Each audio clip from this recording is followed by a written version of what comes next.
Good morning class. बच्चों, आज हम क्लास 10th की हिंदी ग्रामर का फर्स्ट चैप्टर पढ़ेंगे।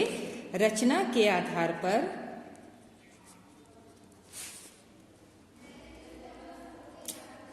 वाक्य भेद।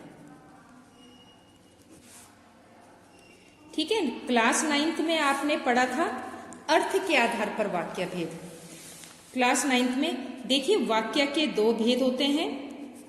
वाक्य के दो भेद होते हैं। पहला है अर्थ के आधार पर,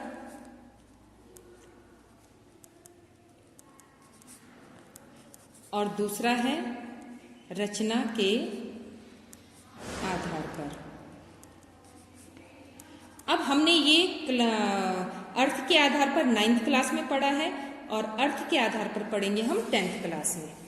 ठीक है, तो यह है अर्थ के आधार पर वाक्य भेद। सबसे पहले हमने समझना है कि अर्थ के आधार पर वाक्य के कितने भेद होते हैं। रचना के आधार पर, रचना के आधार पर वाक्य भेद 3 प्रकार के होते हैं। 3 प्रकार के होते हैं। सबसे पहला है सरल वाक्य। ठीक है, तो सबसे पहला है सरल वाक्य। सरल वाक्य की परिभाषा आप समझ लीजिए कि सरल वाक्य में एक उद्देश्य, एक विधेय और एक ही क्रिया होती है। मतलब इसमें हम एक ही क्रिया, इसमें एक क्रिया रहती है, एक ही कर्ता रहता है। इसको दूसरे शब्दों में अगर हम सरल शब्दों में समझना चाहें तो सरल वाक्य हम जो है बिना रुके कंप्लीट कर लेते हैं। उसमें हमने कहीं पर बीच में कॉमा या पूर्ण विराम नहीं लगाना है। जैसे गणेश ने मेले में से एक खिलौना खरीदा। ठीक है, तो यहां पर एक ही कर्ता है, एक ही कर्म है और उसका उद्देश्य भी एक ही है। दूसरा है वह खाना खाकर सो गया। ठीक, यहां पर देखो कहीं पे भी कॉमा या पूर्ण विराम का प्रयोग नहीं किया हुआ है। इसका तीसरा एग्जाम्पल हम देखें, वर्षा होते ही लोग इधर उधर छिपने लगे। तो हमने एक ही बार में बिना रुके पूरी बात को कंप्लीट कर लिया। गणेश ने मेले में एक खिलौना खरीदा। वह खाना खाकर सो गया। वर्षा होते ही लोग इधर उधर छिपने लगे। ठीक है, आया समझ में? तो सरल वाक्य की सही पहचान क्या है? सरल पहचान जो आसानी से आप पहचान पाओ कि इसके बीच में कोई कॉमा या पूर्ण विराम नहीं होता। यह एक ही बार में बिना रुके हम इसको कंप्लीट कर लेते हैं। अब दूसरा है संयुक्त वाक्य।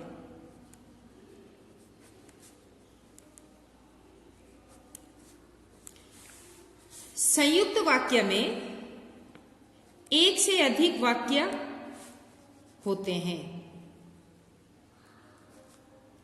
में एक से अधिक वाक्य होते हैं जो पूर्ण रूप से स्वतंत्र होते हैं।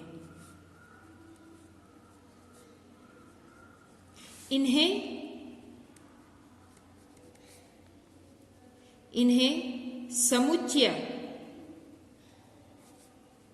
बोधक शब्दों से जोड़ा जाता है।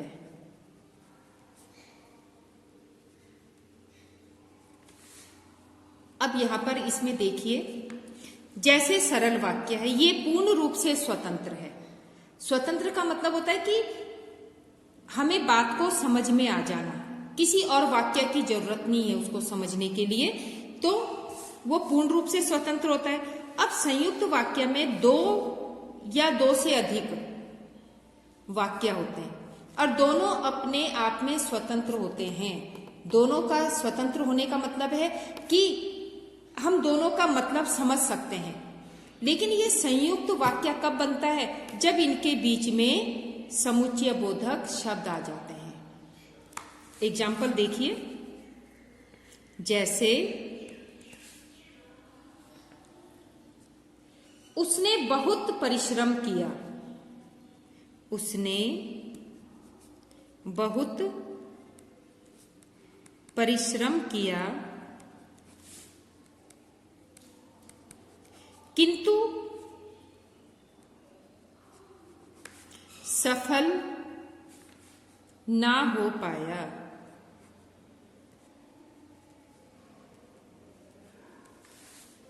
अब इसको आप बहुत ध्यान से समझिए। उसने बहुत परिश्रम किया। अब यहां पर हम किसी की बात कर रहे हैं तो हमें पता लग रहा है कि वो परिश्रमी है। ठीक है, ये वाक्य अपने आप में स्वतंत्र है। पूरी बात हमें पता लग रही है कि उसने बहुत परिश्रम किया, सफल ना हो पाया, ये भी हमें पता चल रहा है कि वह असफल हो गया। लेकिन इन दो वाक्यों को, एक वाक्य ये है और एक वाक्य ये है, इन दोनों वाक्यों को कौन जोड़ रहा है? समुच्चय बोधक। किंतु जो है समुच्चय बोधक शब्द है। अब जब इन दोनों के बीच में समुच्चय बोधक शब्द आ गया तो ये क्या बन गया? संयुक्त वाक्य। सरल भाषा में आप इसको समझ सकते हैं कि सरल वाक्य, संयुक्त वाक्यों के बीच में समुच्चय बोधक शब्द रहता है जो दोनों वाक्यों को जोड़ता है। जैसे इसका दूसरा एग्जाम्पल देखिए, सूर्योदय हुआ। सूर्योदय हुआ और चिड़िया चहचहाने लगी।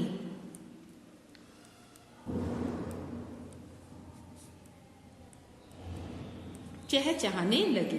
अब देखिए, सूर्योदय हुआ, पता लग रहा है कि सुबह का समय है और सुबह के समय में क्या होती है? चिड़िया चहकती है। तो दोनों अपने आप में स्वतंत्र है, लेकिन इन दोनों को कौन जोड़ रहा है? और क्या है? समुच्चय बोधक शब्द। ठीक है, तो ये और इसको जोड़ रहा है। अब तीसरा एग्जाम्पल इसका देखिए, वर्षा हो रही है।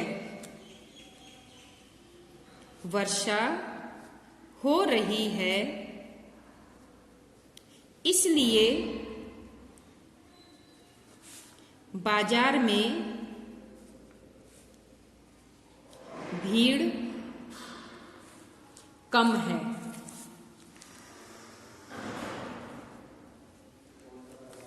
ठीक है, अब इन दोनों को कौन सा समुच्चय बोधक जोड़ रहा है? इसलिए वर्षा हो रही है इसलिए बाजार में भीड़ कम है, तो इन दोनों को इसलिए समुच्चय बोधक शब्द जोड़ रहा है। तो संयुक्त वाक्यों को समझने का सबसे आसान तरीका है कि हमें ये पता होना चाहिए कि इसके बीच में समुच्चय बोधक शब्द लगते हैं। अब सरल वाक्य में तो कहीं समुच्चय बोधक शब्द नहीं था, सरल वाक्य एक ही बार में पूरा कंप्लीट हो रहा था, लेकिन संयुक्त वाक्य में रुकना पड़ रहा है। वर्षा हो रही है, ठीक है, यहाँ पे हमें थोड़ा रुकना पड़ रहा है, इसलिए बाजार में भीड़ कम है। तो इस चीज की आपको पहचान होनी चाहिए, तो आप इस चीज का ध्यान रखोगे। अब तीसरा है मिश्र वाक्य।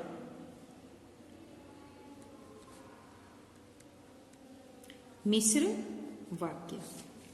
अब देखिए, दो वाक्य आपको समझ में आ गए। तीसरा मिश्र वाक्य, इसकी पहचान क्या होती है? इसमें और संयुक्त वाक्य में बहुत थोड़ा फर्क होता है, लेकिन चलिए पहले इसकी परिभाषा मैं आपको बता देती हूं कि मिश्र वाक्य में एक से अधिक वाक्य होते हैं, जैसे संयुक्त वाक्य में। मिश्र वाक्य में एक से अधिक वाक्य होते हैं। ठीक है, जैसे संयुक्त वाक्य में एक से अधिक वाक्य होते हैं, लेकिन इसमें क्या होता है, एक वाक्य स्वतंत्र होता है। इसमें एक वाक्य स्वतंत्र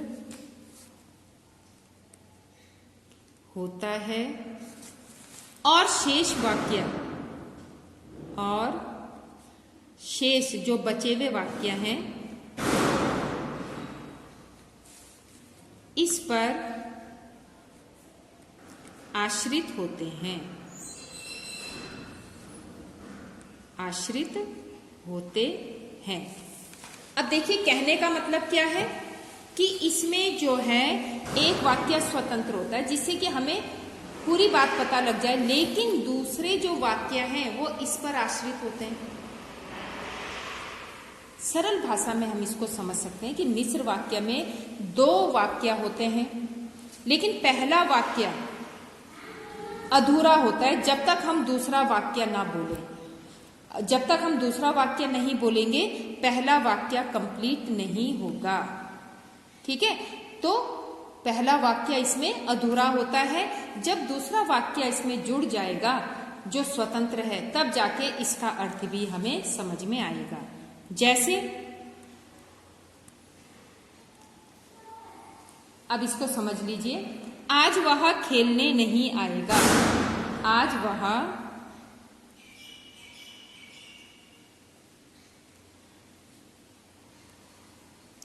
खेलने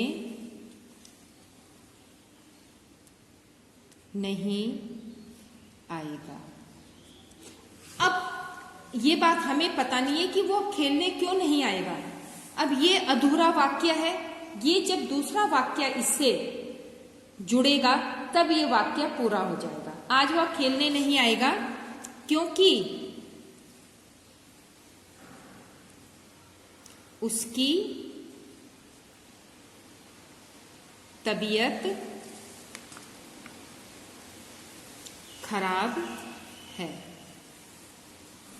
अब ये स्वतंत्र वाक्य था, ठीक है, उसकी तबीयत खराब है इसलिए आज वह खेलने नहीं आएगा। अब ये पूरी बात हमारी कंप्लीट हो गई, हमें समझ में आ गया। दूसरा है, गांधी जी ने कहा था। गांधी जी ने कहा था। अब क्या कहा, उन्होंने तो कई बातें कही है ना। अब इसमें कौन सी बात जुड़ी है ये अभी हमें पता नहीं है, लेकिन जब दूसरी बात इससे जुड़ेगी तो ये सेंटेंस पूरा हो जाएगा। गांधी जी ने कहा था कि सत्य ही ईश्वर का दूसरा रूप। तो सबसे पहला है सरल वाक्य, दूसरा है संयुक्त वाक्य। अब इसका एक उदाहरण और देख लीजिए। उस लड़के को बुलाओ। अब किस लड़के को बुलाओ, तो दूसरी बात होगी जो वहां पर बैठा है। अब जब ये बात दूसरा वाक्य इसमें आया तो ये बात कंप्लीट हो गई कि उस, ठीक है। तो सबसे पहला वाक्य है सरल वाक्य, जिसको हम एक ही बार में बिना रुके बोल देते हैं। इसमें कोई समुच्चय बोधक नहीं होता, बीच में कहीं कॉमा नहीं लगा होगा, वो सरल वाक्य है। दूसरा है संयुक्त वाक्य। संयुक्त वाक्य में किसका प्रयोग होता है, समुच्चय बोधक शब्दों का। अब देखिए समुच्चय बोधक शब्दों का प्रयोग मिश्र वाक्य में भी होता है, लेकिन संयुक्त वाक्य की पहचान क्या होती है कि दोनों वाक्य स्वतंत्र होते हैं। अगर हम इसमें समुच्चय बोधक का भी प्रयोग ना करें तो हमें दोनों वाक्यों का अर्थ समझ में आएगा, लेकिन जब इसमें संयुक्त समुच्चय बोधक शब्द लग जाते हैं तो ये संयुक्त वाक्य बन जाता है। ठीक, तो आपने सिर्फ ये ध्यान रखना है कि संयुक्त वाक्य में दोनों वाक्य स्वतंत्र होते हैं। तीसरा है मिश्र वाक्य। अब मिश्र वाक्य में भी समुच्चय बोधक शब्दों का प्रयोग होता है, लेकिन इसकी पहचान क्या होती है? इसकी पहचान ये है कि इसका जो पहला वाक्य है वो अधूरा होता है। जब तक हम इसमें दूसरा वाक्य नहीं जोड़ेंगे तब तक पहला वाक्य पूरा नहीं होगा। इस चीज का आपने ध्यान रखना है संयुक्त वाक्य और मिश्र वाक्य में। ठीक है, तो ये देखिए, जैसे मैंने आपको बताया था कि गांधी जी ने कहा, अगर हमें इसमें दूसरा वाक्य ना मिलाए तो हमें क्या पता चलेगा कि गांधी जी ने क्या कहा है? अधूरी है ना ये बात। तो सत्य ही ईश्वर का दूसरा रूप है। जब ये वाक्य इसमें जुड़ रहा है तो ये पूरी बात कंप्लीट हो रही है। आज वह खेलने नहीं आएगा क्योंकि उसकी तबीयत खराब है। अगर हम एक प्रधान उपवाक्य को हटा दें तो आज वह खेलने नहीं आएगा, तो हमारे मन में रहेगा कि भाई क्यों खेलने नहीं आएगा? क्या वो कहीं गया है या उसने खेलना छोड़ दिया?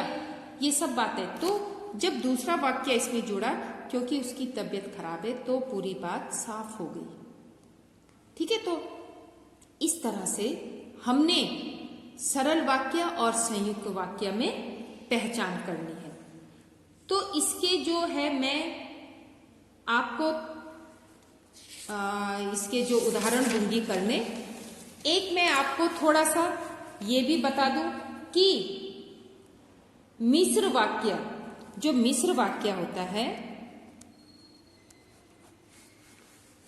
इनमें उपवाक्य होते हैं। तो मिश्र वाक्य में मिश्र वाक्य के 3 उपवाक्य होते हैं।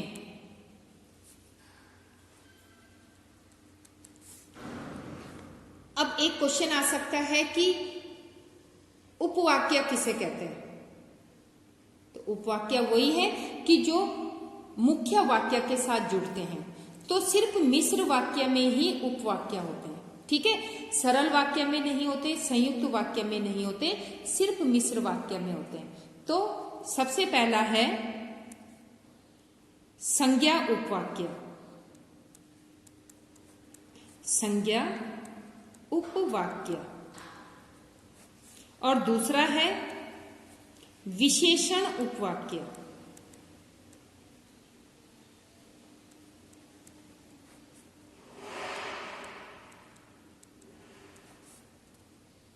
और नंबर 3 है क्रिया विशेषण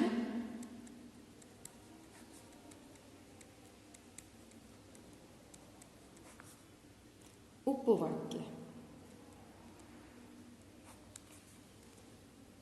तो ये 3 प्रकार के उपवाक्य होते हैं, संज्ञा उपवाक्य, विशेषण उपवाक्य और क्रिया विशेषण उपवाक्य। तो बच्चों, जब आपने जो है होमवर्क में मैं आपको ये दूंगी इसके उदाहरण लिखने के लिए, और आपने इसको अपनी फेयर नोटबुक में से कंप्लीट करना है। और आपको मैंने जब ऑफलाइन क्लासेस चली थी तो आपको पहले ही बताया था कि कितनी नोटबुक बनानी है, और ग्रामर का और कृतिका का काम एक ही नोटबुक होगी इनकी, और हाफ में आप ग्रामर का वर्क करोगे और हाफ में आप कृतिका का काम करोगे। क्षितिज की अलग नोटबुक बनी हुई है, उसमें आप इसको मिक्स नहीं करोगे। क्षितिज में गद्याखंड और काव्याखंड वो दोनों सेपरेट नोटबुक हैं और इनकी सेपरेट होगी। तो आपने जो ये काम करना है आपने दूसरी नोटबुक में करना है। तो इसको आप अच्छे से इसको काम कर लें, और इसकी जो परिभाषाएं, इसके जो उदाहरण हैं, ये मैं आपको नेक्स्ट वीडियो में आपको समझाऊंगी। और आप अपना ध्यान रखिए, कोरोना से बचिए, बाहर मत निकलिए, अपने घर में सेफ रहिए। बाय।